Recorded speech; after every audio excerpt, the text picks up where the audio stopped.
Hey family, this is Jessica Rice, Communications Director at Renaissance Church, excited to share another episode of Real Love Conversations with all of you. If this is your first time tuning in, Real Love Conversations is a special edition of podcast we're releasing in conjunction with our Real Love Sermon series. We've been learning a lot on Sundays about how to have healthy relationships of all kinds, and these conversations are a complement to that series, a space where we get to hear about the relationship experiences of some of the special people who make up the Renaissance community. So far, we've talked about marriage, dating, and divorce, and the honest struggles that come with all of those. In today's episode, we hear from Jermaine and Malaika Small, who joined Renaissance not long after getting married 4 years ago. We talk about everything from dating in the church and why Jermaine hesitated to propose to their painful journey with infertility. We shared some good laughs, but as you listen, you'll probably hear that there were some tears along the way too. In this podcast series, we've talked about what it's like to struggle in marriage and how hard that can be. But sometimes the struggles experienced in marriage aren't necessarily because of what your spouse has done, but because of outside challenges that life throws at you. What I love about this conversation is that Jermaine and Malaika share honestly about what it means for marriage to be a covenant. A fancy word we use a lot at Renaissance, but a covenant is really just a relationship that models Christ's permanent, undying, unrelenting love for us. A love that remains intact for richer, for poorer, in sickness and in health, through all the things that we can't anticipate when we commit to someone for life. Here's Jermaine and Malaika.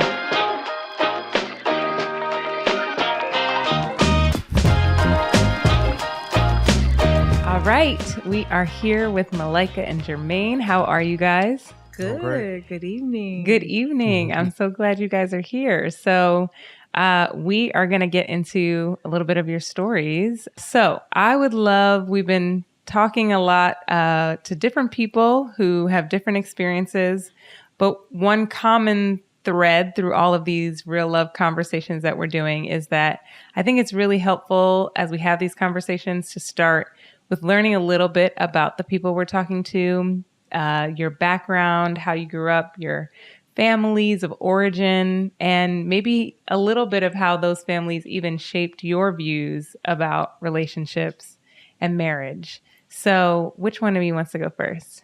Malaika? You put me on the spot. I'm like, go. Okay, let's do it. I am originally from Syracuse, New York. So born and raised kind of upstate New York. Mother is from the South, Mississippi.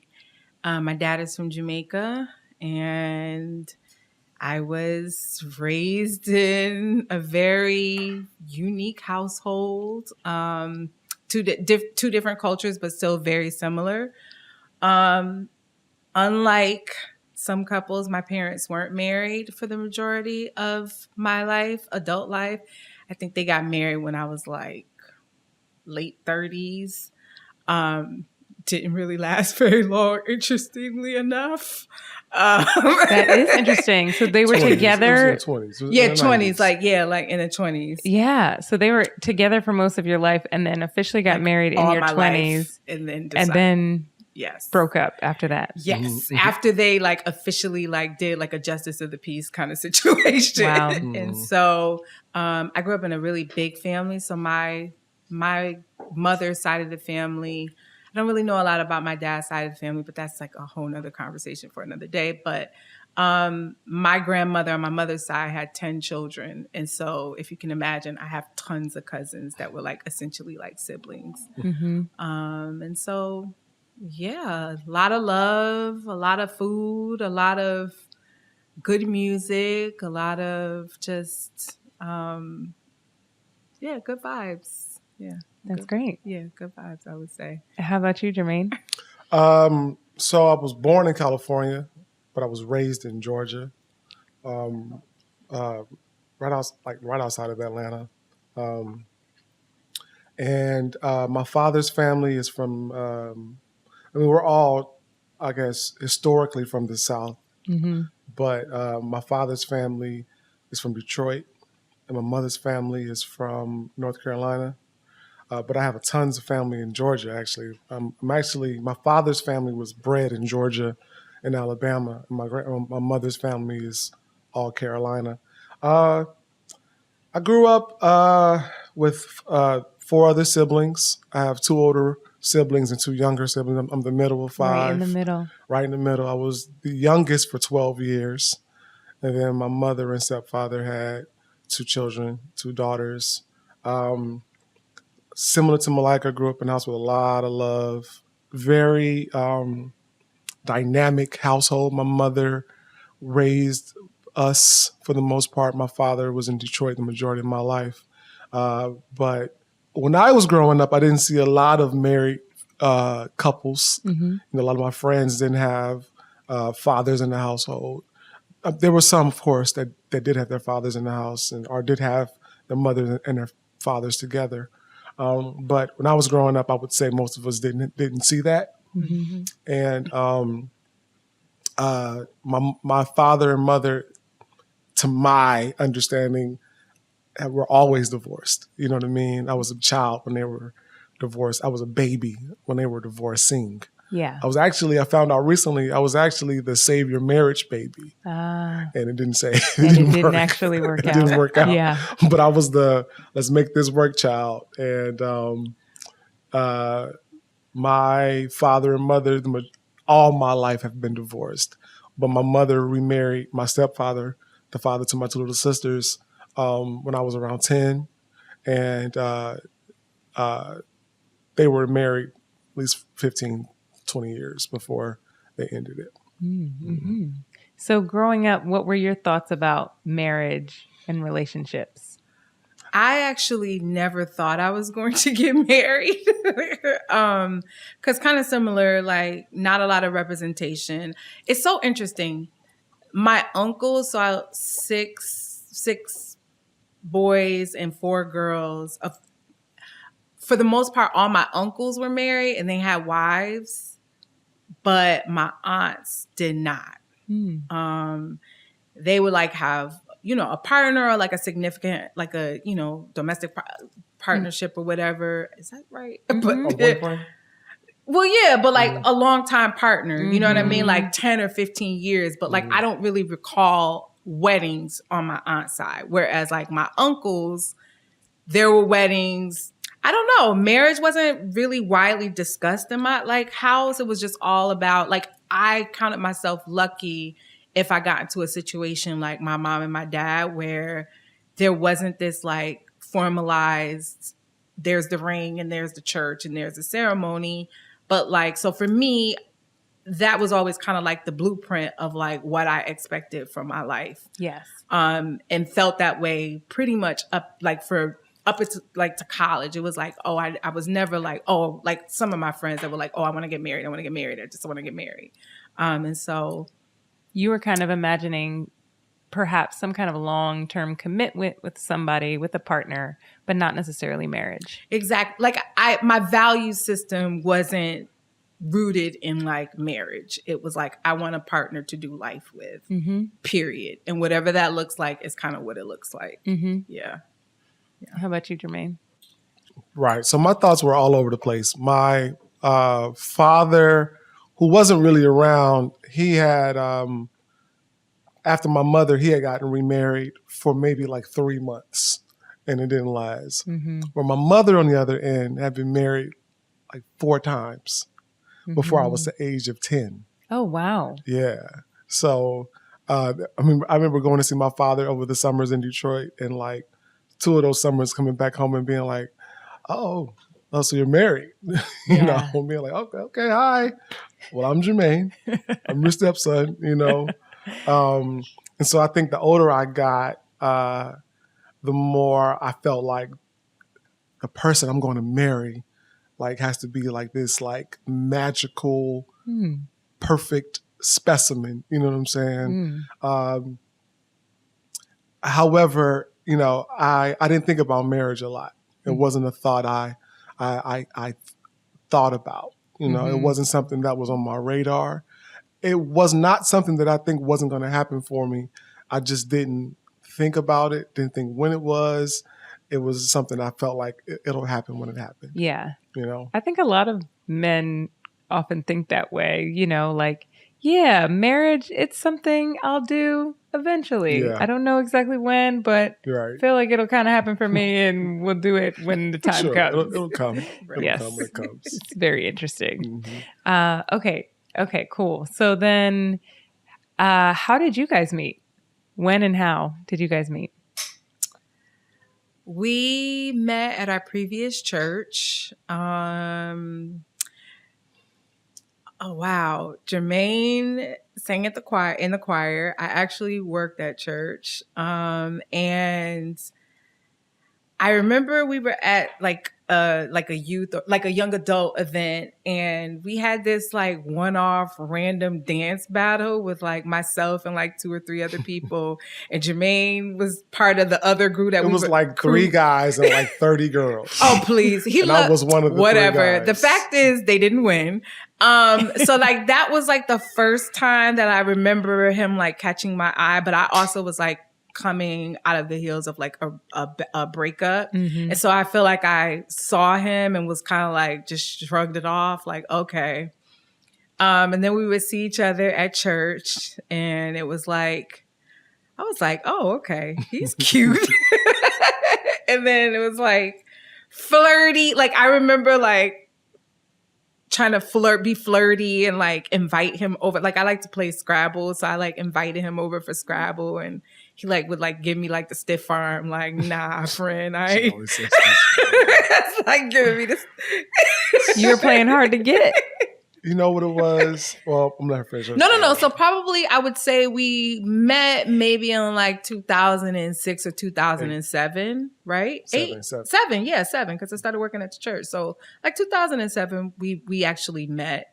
And then, yeah, that was just like meeting. That was the grand meeting. Right. My version of that story is a little different. Here we go. It's a little different. I mean, everything she said is true. We met in church. I was in the choir. She worked there. However, I was determined to not date anybody in that church. And why is that? I think people want to know what's behind that thought. I could say people probably have different reasons. What was your reason? Well, my reason was I was single.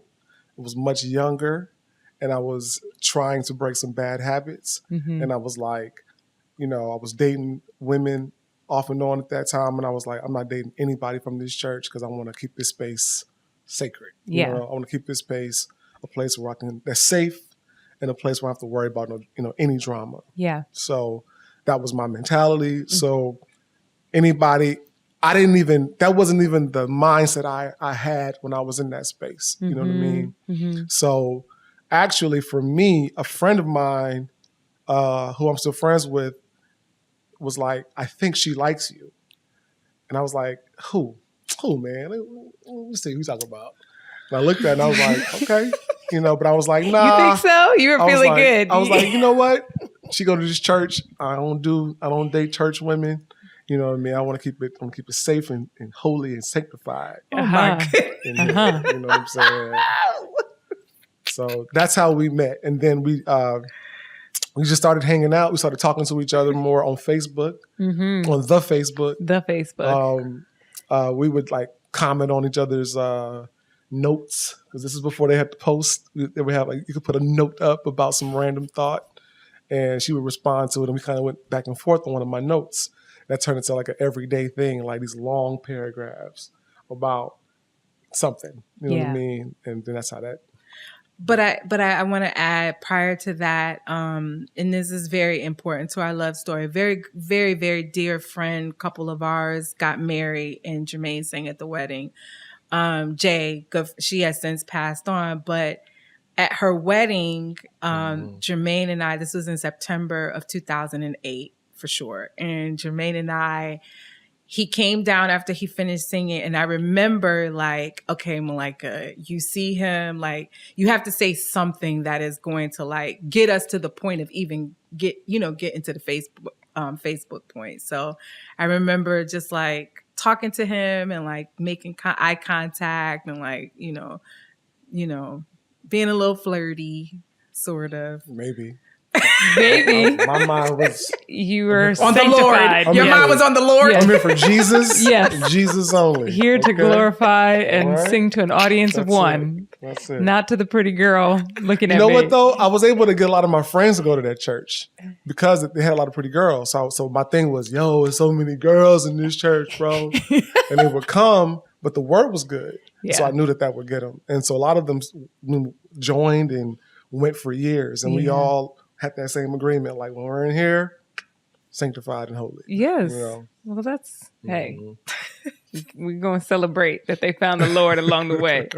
That's great. Okay. So that's 2008 that you guys start interacting and you're kind of dating and No, in 2008 we were just friends. You're we're just just friends, friends. but Very clear. you like each other and I you mean, kind of it's- think, we like each other. I definitely liked him. I did. But you weren't sure if he liked you. It was just weird because one, he does bring up the point of being younger. And so, I mean, I'm sure we'll get into that later, but there is a little bit of an age difference between the two of us. What is that age difference? 10 years. Okay. And so, you being older yes, than I Jermaine. being Yep. older, but no one would know because You look fabulous. I look fabulous. There we go. That's right. We don't know. And so, I definitely felt a really strong connection to him, probably a lot sooner than I feel like he felt. And that was kind of scary for me because I was like, what is this? What am I feeling? Like, why am I hearing God be like, oh, you need to pray for him or you need to go up to him and do very specific things. And it was really like, but this dude ain't checking for me like that. Are you sure, God? Like, this is, so, but yeah. Yeah. Yeah. So then what kind of shifts things in your So relationship? she always says this, right? I need her. She knows this. I've said it to her plenty of times. Say it again. I just wasn't trying to I wasn't trying to even assume anybody from that church was into me. You know what I'm saying? So when we started hanging out, I really was like, this is a cool person who I just want to be friends with. Plus, I was also getting out of a out of a breakup, so I was like, not really a breakup, out of an emotional moment with an ex. You know what I mean? And so, I was not in that. I wasn't even thinking about anybody in that way. I was trying to heal, trying to figure out my life. I was in a whole different space, and so as her and I hung out more, I wanted to spend more of my time with her. Yeah, and that was new. I remember talking to a friend of mine about her, and we weren't dating at the time. And my friend was like, you like her a lot. I've never seen you like this with anybody. And to hear him say that made me think about my actions and go, I like her a lot. I do that. What? I'm doing what? So, that was a big part of the reason why I started to shift my approach. Sorry, at least with Malaika. And I definitely think we were on the same page. Like as I mentioned, I was just like getting out of a breakup and, so I was very cautious in terms of just like my feelings and like wanting to really get emotionally involved and entangled with anybody, again. So as much as I felt things for him, I was cautious for sure. Yeah. Just wanted to add that. How long did you guys date before getting married? And what was that like? We dated for 5 years before I proposed to her. Okay. Part of that was my fault because I wanted to propose to her earlier than that. In my mind, I was like, I got to have this, and this, and all these things in place. And I spent a good 2 years of my life like trying to get my stuff together. Even like realizing that like my credit wasn't good, and like here I am about to get myself involved with someone who's going to take that debt on as well. So let me just ease up some of this a little bit. So it was a lot of, and also just not really having anyone to talk to about that kind of thing, So like, I wanted to figure it out earlier. I just didn't know where to go to get that mentorship or that advice. You know what I'm saying? So I was like, all right, well, I'll just do this until I get it paid off, or I'll just do this until the next thing comes about, And yeah. Yeah. I think that's pretty common too for a lot of men. I mean, I've heard a lot of men that I know express that same thing of wanting to get certain things in order before proceeding into marriage. I know a lot of women who are sometimes frustrated by Oh, that. I was just about to say that. Yeah. And were you feeling frustrated in the midst of that? Oh, by the time, like, oh my God, I was so frustrated. Not only was I frustrated, I at one point was like, I became like despondent. Is that the word? Just like, I don't know I don't know if this is going to happen. You know what I mean? Because I just felt, because what also is happening is as Jermaine is like trying to figure it out, right? I'm in this place of, you don't want to be the one that's like pressuring him to hurry up and figure it out. But on the flip side of that, you got everybody in your ear, like, I mean, well, y'all been together for this amount of time and blah, blah, blah. And I promise you, like, every major milestone situation, I thought I was going to get engaged. I had this amazing 40th birthday, and like my girlfriends know this. This is probably the first time Jermaine is hearing this, but I had this amazing 40th birthday in Miami. And at the end of the night, I was in the bathroom with my girlfriends, like hysterical crying because I was like, again, he didn't propose. And so I think after that moment, I finally was just like, this thing is not going to happen. And I had to like navigate my feelings about that. It's like, do I want to walk away from this person that I really love because this thing that I really think I want is not really happening fast enough? And so there was a very just kind of uncomfortable period for us, I think, while Jermaine, while he was trying to figure it out. Yeah. And how do you feel hearing that, Jermaine? Well, I've heard it. I haven't heard this part. This is new. About the crying and the 40th birthday thing. I didn't know about that.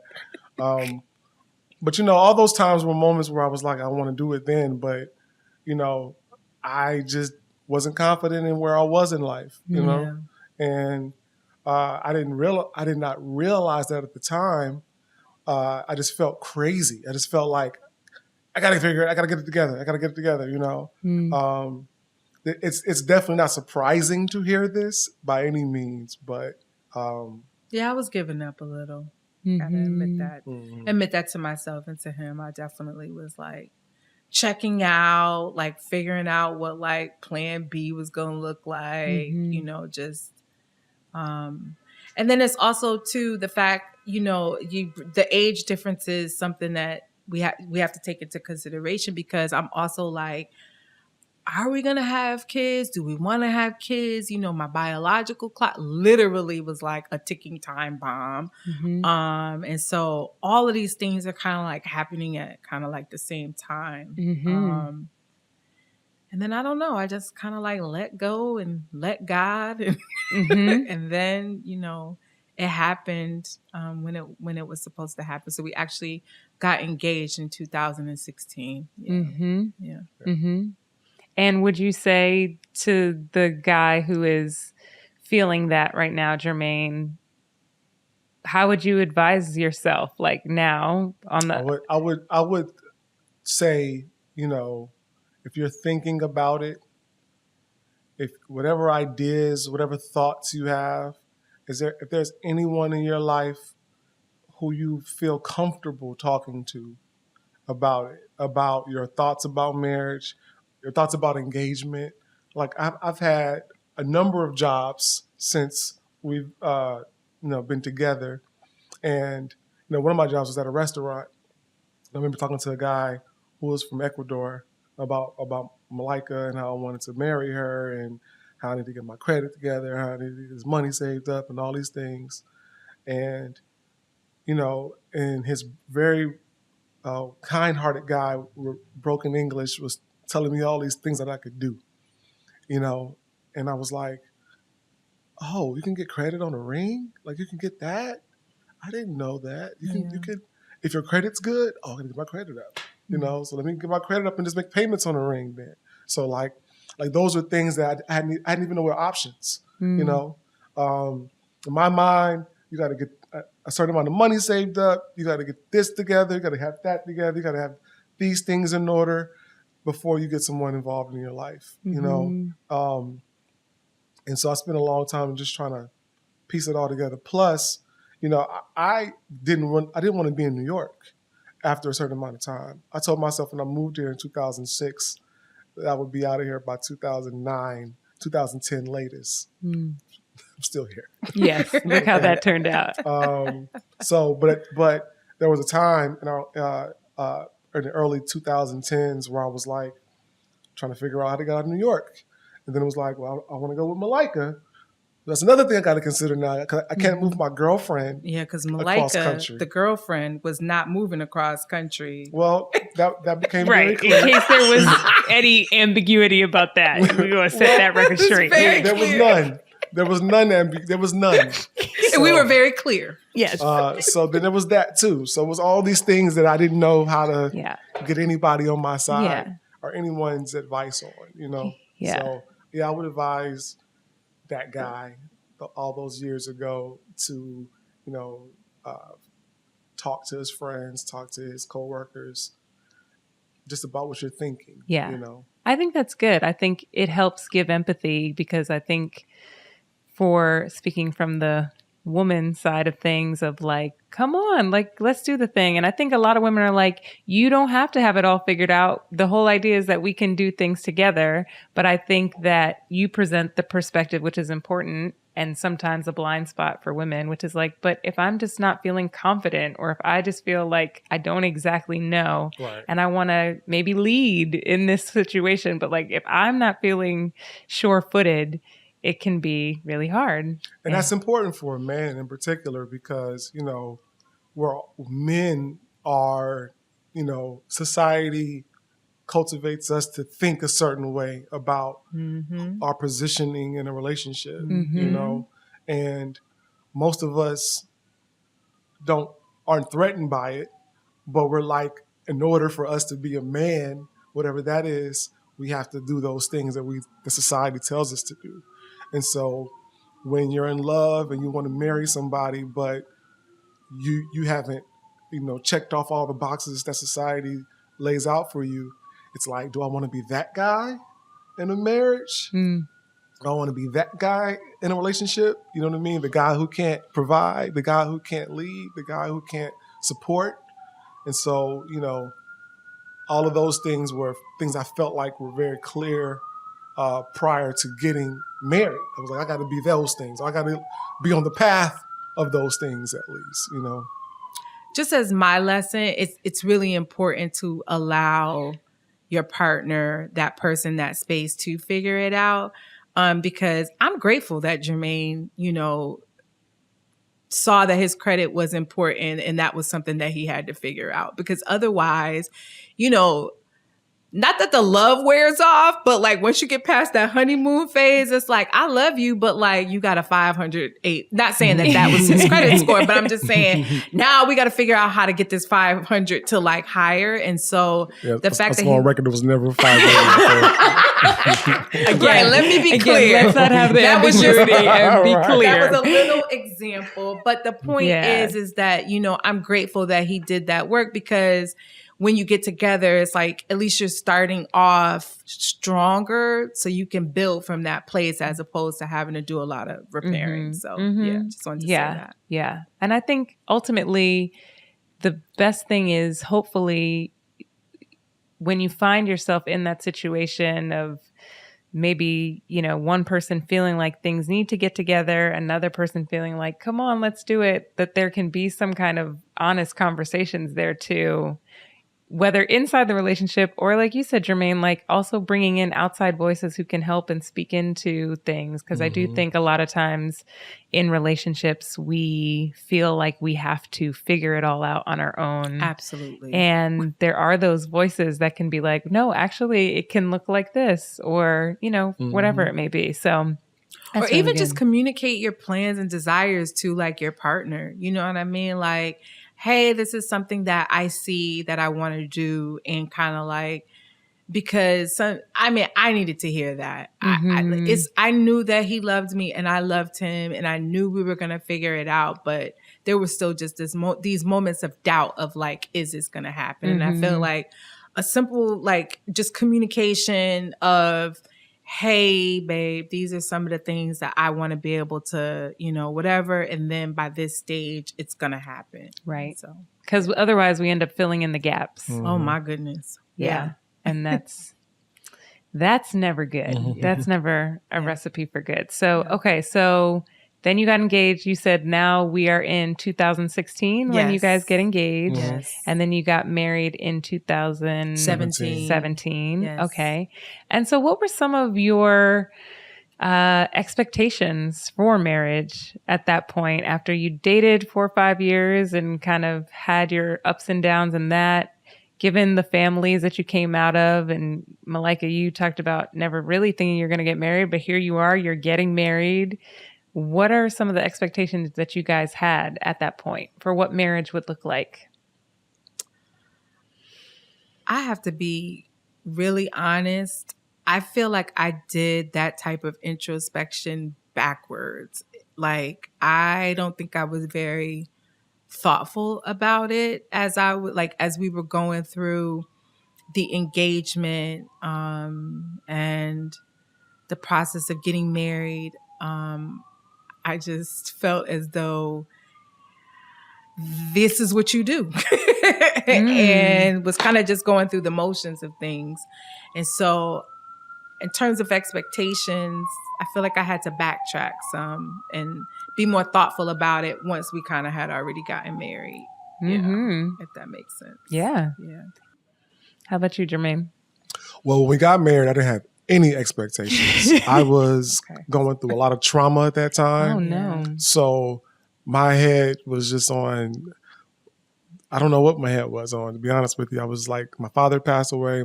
Two of my really good friends had passed away, like months before our wedding. Yeah. And so I was just in a very, I don't even know how we were able to get married, to be honest with you. I think about that all the time. That's very honest. Like, when you deal with that type of trauma, you usually need to take some time to deal with it. Yeah. And we didn't take any time. But it was a hard engagement. It was a hard engagement. It was a hard engagement. Yeah, it was a really hard engagement. And we even fought up until the to the hour. To the moment before saying I do. Man. We said I do. It's funny. We were in therapy. We were in premarital counseling prior to, right? And we had issues with our therapist. But like the day before we got married, we had a big fight. We called our therapist. We had an emergency session. The day before we got married. Right. The before day. And they let us go. We fought. And it was bad. And it was like, ding, ding, ding, go to your separate corners. Yeah. And it was so bad the day before the wedding, they were like, you have to come back. Yeah. To try to like. And then we came back and he was like, we had been going to therapy for almost a year. He goes, well, planning a wedding is like planning a funeral. Like the same emotions. And I'm like, all the stuff that I had been going through, that we had been going through prior to, the stresses of a wedding. He had never said that. I'm like, the day before my wedding? This is what you tell us? We were like, I think the biggest thing that came out of that was like just how stressful these times are. Yeah. Wow. So it gave us perspective. Yeah. It was like, oh, okay. Yeah. So Jermaine is not just a jerk. He's actually going through some things right now. Yeah. Malaika is not evil. She's going through some things right now. You know what I'm saying? And so like, after all this time, he says this, and we're like, oh, thanks. Thank you for now helping us. So how are you guys feeling on your wedding day? Fine. You feel fine? I felt totally fine. On our wedding day? Well, I was fine with you. I was tired. We were fine. I was fine about her. Well, the thing is, the night before, no, babe. The night before I said that, the night before we separated and we didn't really talk, remember? You said the wedding day, babe. Okay, you're right. Thanks. So by wedding day, you're like, okay. Oh, my God. You're okay. You're like, let's do it. Or you're like, what is happening? Or we'll just see. Well, listen, we got two different answers, apparently. I know. It seems that way. No, it's not two different answers. It was by the point of, by the wedding day, I feel like we both were, okay, this is going to happen, but there were still unresolved things. I think that's what I'm just trying to get out. Tell us about it. No, I just don't feel like things were very, I just don't feel like things were very resolved. Like we left each other still kind of a little bit tense. Yeah. You went to, to the hotel. I kind of like, did my thing. So I don't feel like we got resolution. I feel like we were okay enough to be able to part and to do what we had to do to prepare for the wedding. But that doesn't necessarily equal that things were resolved. But yes, of course, by the time I saw him at the altar, it had all just kind of like faded away. Seriously, it had. But don't make that face. Did it? Because it was over for me that night. Okay. You were ready to go. I had got perspective. So I was like, okay. Yeah.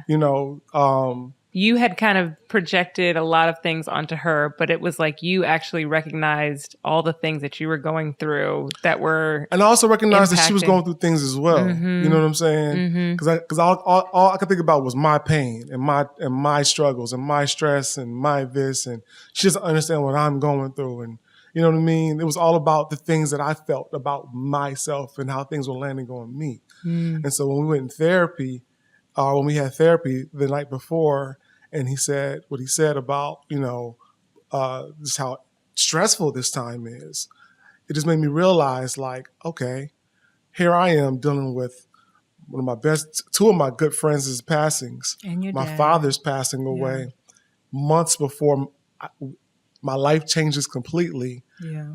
Oh, that's why I feel this way. You know what I mean? And she's going through her versions of those things as well. And we're still getting married. This might be why she feels this way. So after therapy, her and I had a conversation before we got married. And for me, apparently, it was over. Because the following day, I woke up early in the morning and I was like, wedding time. You know what I mean? And my mind was just on that. So, yeah. Wow. So how was that in the early stages of your marriage? Because obviously, like you said, Malaika, things aren't necessarily resolved. There might be some added perspective, like you're saying, Jermaine. But obviously, you still had to be grieving. Both of you are still going through the things, right? The wedding day doesn't make the processing of those very hard things end. So what were those early days of marriage like? Having to process trauma, grief, at the time when you guys are joining your lives together in a bit of a new way? It was hard. The wedding day, all like beautiful. We spent an amazing honeymoon, like in Europe. Jermaine planned like everything, like down to the T. And we got back and we rode the high for a while. And settled in, but then things started to shift. Like I had been out of work for a while, took me some time. I finally got a job the first year of our marriage. So I'm like just getting a job. Jermaine is working and he also has like a part-time job. He's at Red Rooster. And so like now we're like two ships kind of in the night. I'm experiencing a lot of stuff at work that's traumatic and like not really having a place to like unpack a lot of that. We're just, again, we're like two kind of ships in the night, just given our schedules and like what we're doing. It was a hard first year of marriage. And then going back to what you said, just about like not really concretely identifying those expectations and laying those out. So for me, it was a challenge. It was challenging. Yeah, it was challenging and felt very lonely and kind of isolated at times. Yeah. Which I think is not necessarily something people anticipate to hear, that you could be married and feeling very lonely in your marriage. Yeah. But it's a reality for a lot of people, for sure. Yeah. Yeah. How do you think back on that time, Jermaine? I was just on autopilot, like we got married on a Friday. I was back to work on Monday, and work-wise, I just felt like, I was still paying off on the wedding. was like, all I could think about was like being the kind of husband I think I should be. So it was like, okay, I need to do this. I got to figure out how to make some more, how to get us out of this apartment, how to get us this, how to get us that, how to do all these things. And so after the first year, I was like, I need another job. I got to get something that's going to help us, ride this hump a little bit and go to the next level, at least financially. And so it was just like nonstop for me. Like I didn't have time, even on the honeymoon, which was phenomenal and great. It was still work because I planned it all. So I was like, okay, next is this. All right, next we're going here. Was that your voice? That was my inside voice. I had the same My question. Was inside that voice. your actual voice when you said that? Okay, Jermaine, it's time to go do this now. Stop. All right, she's having a good time. Next is, so I felt like, I felt like that was the case. I think that as far as expectations go, those are things that I'm still defining for myself because I don't have a blueprint. I didn't have a foundation. Yeah. My mother was she was the breadwinner, the ringleader. She was everything. And everything that, my stepfather, who I love and I adore, I never admired him. So I didn't want to be like him. I didn't want to be the kind of guy who played second fiddle to his wife. I'm not saying that my wife needs to play second fiddle to me either. Either be my partner, you know what I mean? And I didn't want to be passive. Yeah. And I felt like, I told her this the other day, excuse me. I said, I think my mother raised me to be the man she never had. And so in my mind, when my stepfather wouldn't show up, she would say things like, don't ever be that way. Don't do that. Make sure you treat your woman like this. Make sure you are always this way. And I strive to be that in my marriage, but as far as like expectations go, those are things that I'm having to like being a part of like marriage groups, right? You'll talk to some people and they'll be like, well, my wife does this or I do this in our marriage. And I'm like, okay, that sounds interesting. Maybe we can incorporate that more, things of that nature. But just in full transparency, I can't really tell you that I had any concrete expectations. Yeah. We also had to redefine what marriage looked like for us as well, right? Like Jada and Will. Oh boy. Nah. Well, I don't think that's the blueprint either. That probably isn't the example either. That's like a hard no. But no, so it was a lot of it was joining marriage, marriage groups. We were part of a marriage group from our old church. We also we broke up with that therapist, but then shortly thereafter got a new one. And so it was really like redefining. It was like really like trying to navigate what works for us because in many ways, we're a very non-traditional couple. And when you think about like just our age difference and just even kind of how we move, through the world, we're not Will and Jada different. I want to be very clear, but we in terms of just like traditional, in terms of roles and kind of like we've been redefining what it looks like. Yeah. It sounds like without necessarily the clear, this is what it should look like. You guys were left to kind of figure out if we're going to make this work, we have to get clear about what that looks like for us. Yeah. Yes. Yeah. I remember even asking friends, like, how do you guys manage your money? You know what I'm saying? Like, do you have a bank account? Do you have a joint bank account? So like, there were like just things we just didn't know that we literally had to like kind of navigate and like figure it out for ourselves. And we couldn't call our parents and be like, hey, Dad, so what do you think about this when it comes to marriage, Because my father would have given me the worst advice ever. You know what I'm saying? Right. So, I mean, we've been learning together. We have.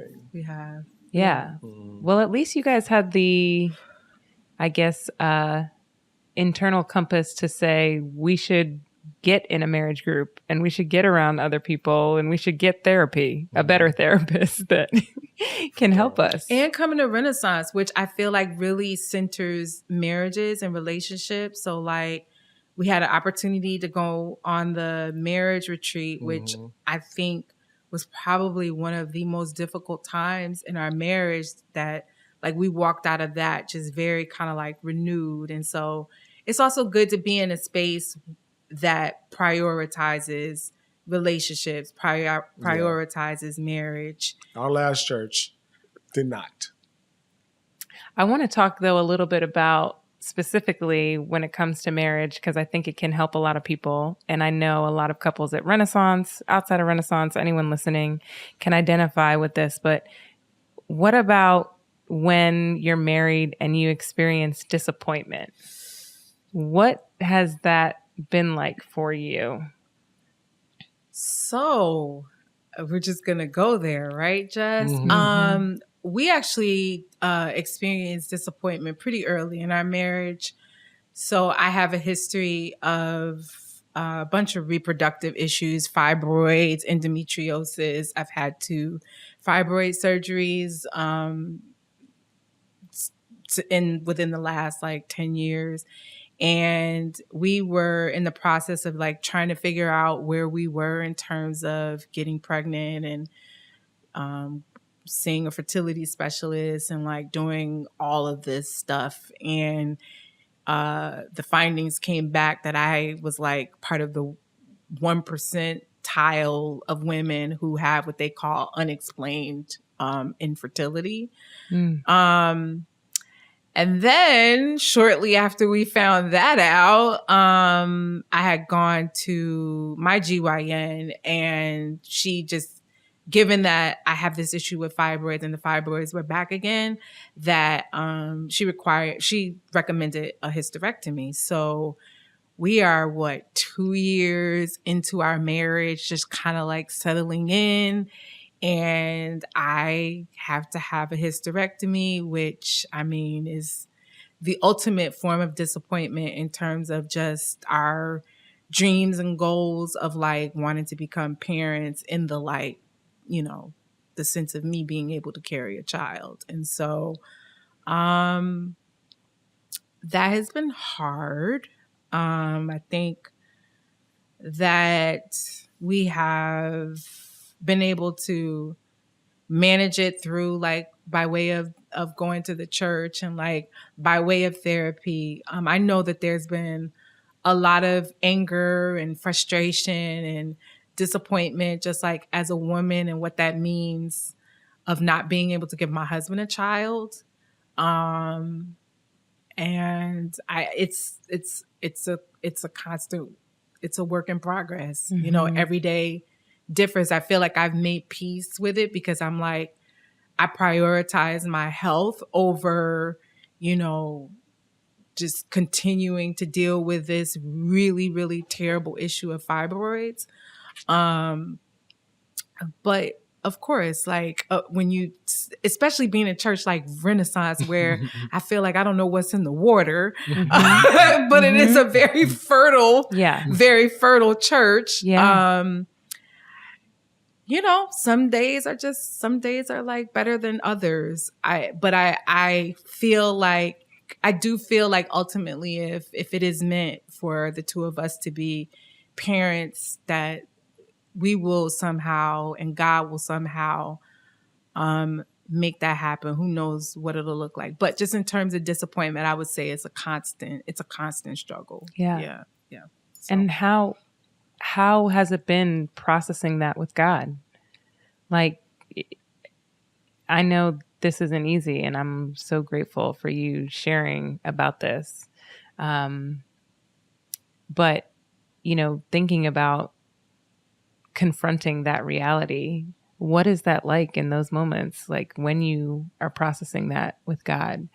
I mean, it's frustrating. It's hurtful. It's like, really, God? I mean, I got married Jermaine reminds me, because I always say, I was 45. He goes, you were a few months shy of your.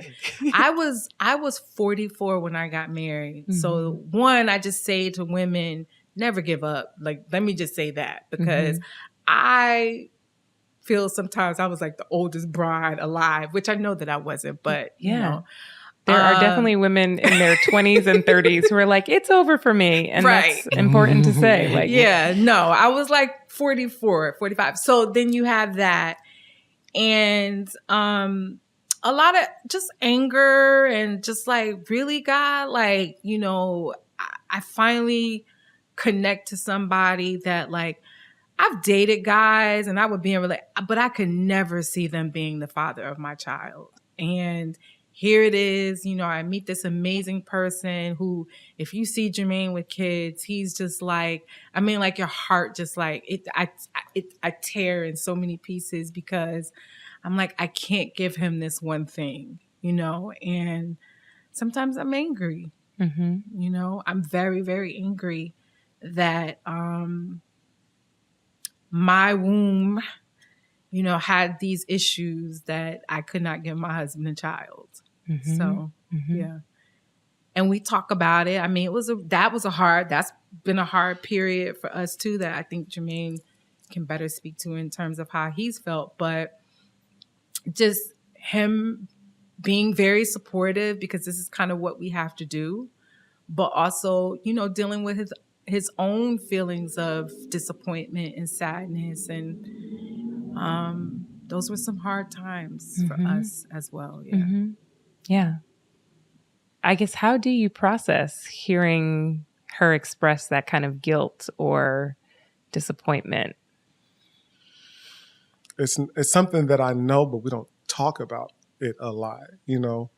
And I guess, you know, I try to take the posture of like, I've always wanted to be a father, always, you know what I mean? Whether I got married or not, I always wanted to be a father, you know. But being on the side of the fence, being married and hearing your wife say, you know, say that and feel those things, it's, for me, I want to be supportive. You know what I mean? Like I'm not a woman, you know what I mean? As a man who can't have children, biologically, you know, through, you know, I can't birth children. I can only say I want it. I wish I was, you know, I'm sad I'm not biologically a father, but I don't know what that's like. You know what I'm saying? I can't empathize with my wife as far as feeling like she can't or she wants to, you know what I mean? And she's unable to.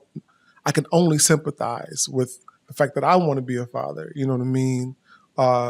So it's hard to process because, you know, I love my wife and I want her to feel okay and be okay. And I do want to figure it out, but, you know, I don't want to make her feel like she's not of the most valuable person in my life. And like, even with those things not happening, she's still, you know, super important to me. And so it's a weird place to be in, to be honest with you. It's weird. It's like, okay,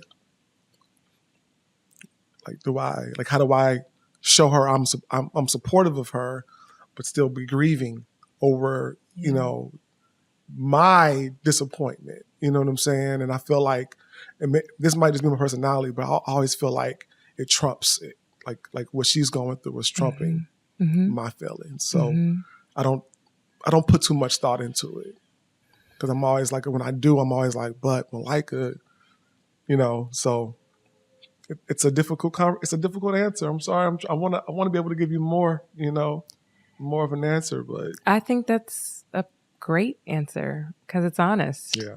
I think you capture the complexity of the whole thing, of particularly in a marriage and a partnership. Like, sometimes one spouse is at the center of the grief. You know, sometimes we talk about circles of grief and like people being at the very center, and then there's an outer ring around that, and then a even greater ring around that as you kind of move out, and people are at different positions in these circles that surround the center.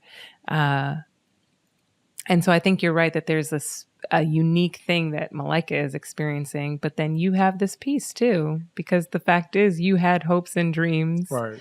And you had an idea of how life would go, and you're experiencing the grief of that not happening. Right. And that's a very real thing. And I think your answer is great because it captures the honesty of that, the tension of that you find yourself in, of being one with another person and yet, still having your own emotions and feelings Right.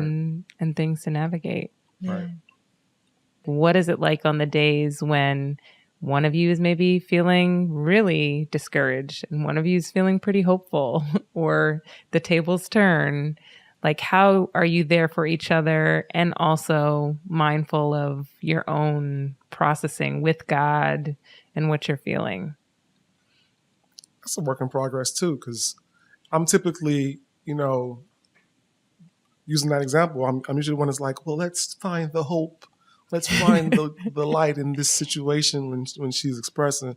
So that's typically our approaches with things. Like, one of us feels differently than the other, and we'll talk it through, and either we'll respect that person's feelings and allow them to feel how they feel without inputting anything, or we'll be there for each other. And I mean, either way, we're there for each other, or we'll say something supportive that'll make the other person have a different outlook on whatever that situation is. So yeah, I would say we kind of handle it both ways. As far as processing things differently, that happens, obviously. And that happens with us mainly because of our personality types. You know what I mean? Mm-hmm. Not because we're not there for each other, or we don't care about or don't how have similar values feelings. or whatever. But yeah, just different temperaments, Right. different personalities. I'm not going to, if I'm stressed out, if I'm disappointed about something, I'm probably not going to talk about it. There are times where it's hard to support your partner emotionally because you are emotionally going through something as well. And that's not to say that you shouldn't fight and you shouldn't try or you shouldn't really work hard, but like sometimes you have to acknowledge that whatever, depending on what the timing of your life is, like you just may be incapable of standing up and supporting them the way that you're supposed to, right? So when I'm going through things, I'm the one that's like, I got to talk about this. I got to get this off my chest. I got to whatever. But I think what I'm learning more and more is that I can do that and he will allow space for that. But I always got to circle back and check in with him too. Okay, I've dumped on you emotionally. How are you doing? You know what I mean? And Jermaine is right. He's not the one that like will tell me, oh, this, that, and the third happened. So sometimes it requires a lot of like pulling out, and a lot of like trying to excavate the information from him.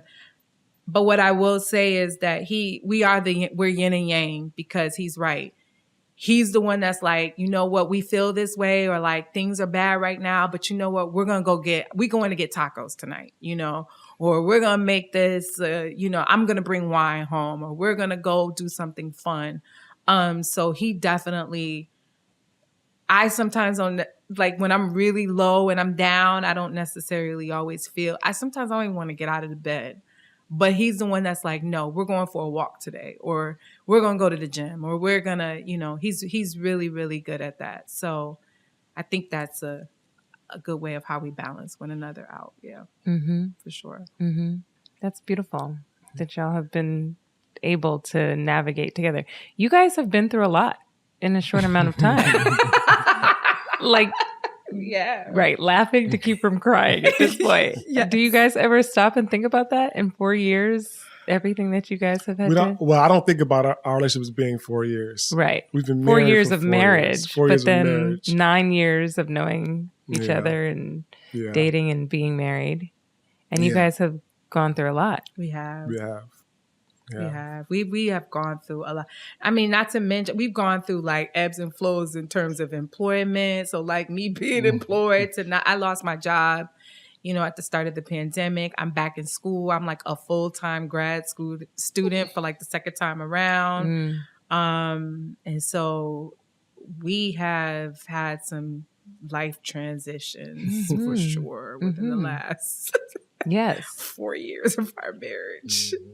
Yeah. And I guess what I'm saying is it's with all of that, it could have been very easy for you all to go in very different directions. So I think hopefully you take time to reflect on the beauty of you guys being able to Absolutely. traverse that road together and be in it together. Like you said, I think that's really amazing.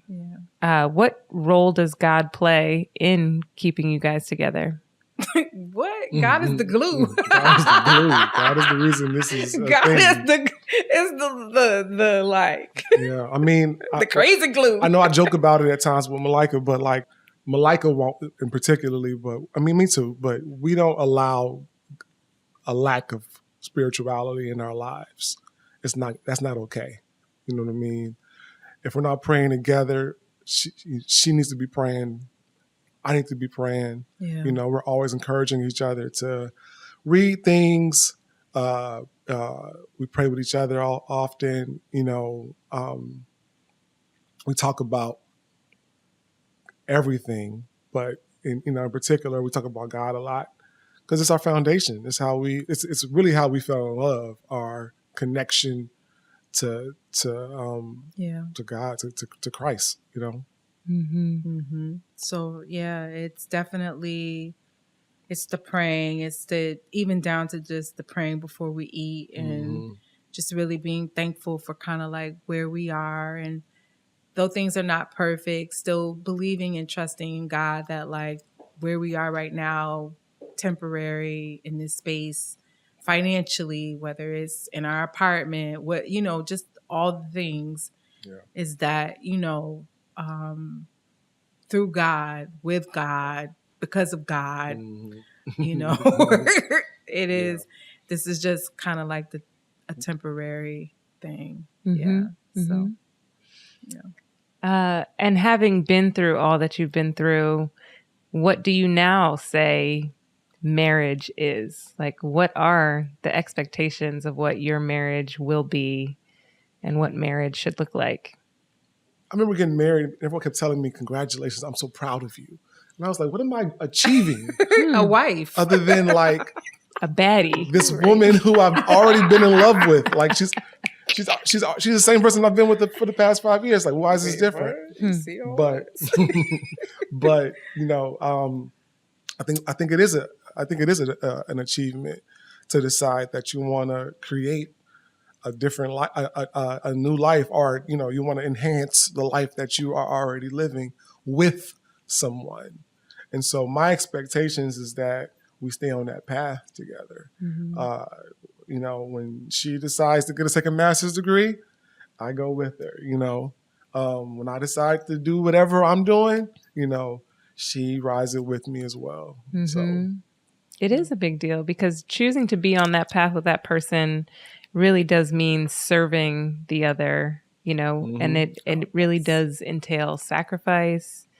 It really does, I think, entail a commitment to some inner work as well, a willingness to hopefully be vulnerable. There's all kinds of things that are required to stay on that similar path and not deviate. And so it's certainly not something to step into lightly. Right. For sure. For sure. No, for sure. I think in terms of expectations, kind of adding to what Jermaine said, I think it is, being on this path and, having someone to do life with. But I think it also involves like open communication and like honesty and like God always being like our foundation. I think one thing couples can do is not talk enough. And that's like about whether it's the day-to-day stuff, but also like big picture, like dreams and, whatever. And so, I think talking and being honest and being open. And like, that's even when it gets hard, like the hard conversations. Jermaine and I don't really like to argue. We will turn up, but I'm just saying it's not our preference. And so what ends up happening is, you know, he'll take something and he'll kind of store it, and then we won't talk about it, and I'll take it and then I'll store it. And then it just like ends up exploding into this big thing. Mm-hmm. And so I think we've like really centered being open, honest, transparent about our feelings, and also having expectations of like fidelity and just like trust, and constantly like trying to become better collectively, but also individually as well. What are your hopes for your marriage in the future? Well, our like most baseline hope is that we get out of our apartment in the Bronx. Okay. We've been trying to move. And of course, like trying to buy. We were trying to purchase right when the pandemic hit and kind of got shut down a little bit. slowed it down a little bit. Slowed it down. So I think hopes are just like that we continue to evolve, that we continue to grow.